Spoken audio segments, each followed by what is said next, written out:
Salut à tous. Je voulais partager avec vous un de mes autres centres d'intérêt, à savoir la radio d'amateur. Je suis indicativé depuis 1993. L'indicatif Florida 8, Novembre, Québec, Victor, Foxtrot 8, Novembre, Québec, Victor, F8 NQV.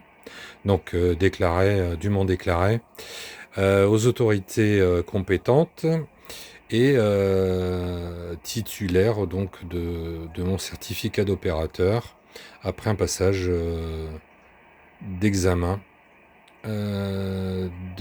d'électricité et de transmission par télégraphie, CW comme on l'appelle.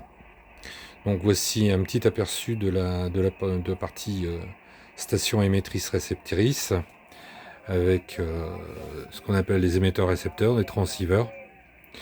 Voilà, celui-ci est sur une fréquence VHF, Very High Frequency, 145-702 par exemple, avec un petit préamplificateur, l'alimentation, un appareil de mesure et un ampli de 2200 watts pour la partie VHF.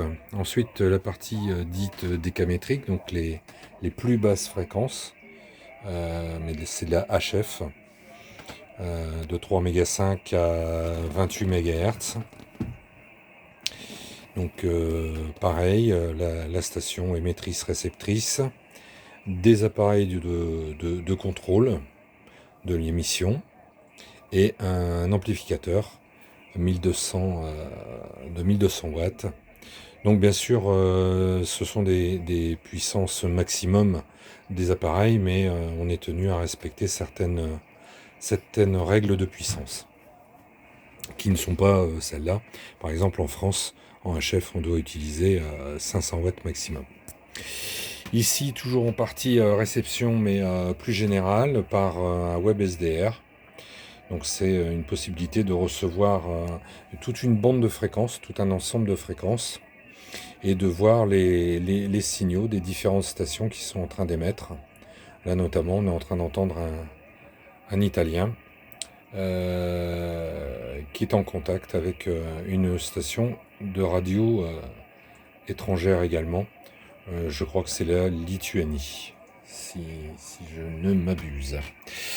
Ici, c'est la partie studio, pas radio. C'est la partie studio, c'est à partir d'ici que je fais mes vidéos. C'est le petit coin pour les vidéos avec le micro de studio. C'est ici que je fais les vidéos sur l'histoire de la 4 chevaux, notamment. Et ici, la partie informatique travail. C'est la moins drôle des trois parties. Voilà. Ce que je voulais partager essentiellement avec vous, c'était ce deuxième centre d'intérêt, qui est la radio. C'est là que je passe une partie de mes soirées. Et parfois, quand il y a de la propagation, c'est-à-dire que quand le temps magnétique est bon, et ben on a quelques petites surprises et on peut faire des choses, des contacts intéressants avec le reste du monde. Voilà, allez, je vous souhaite une bonne fin de journée, à très bientôt. Bye bye.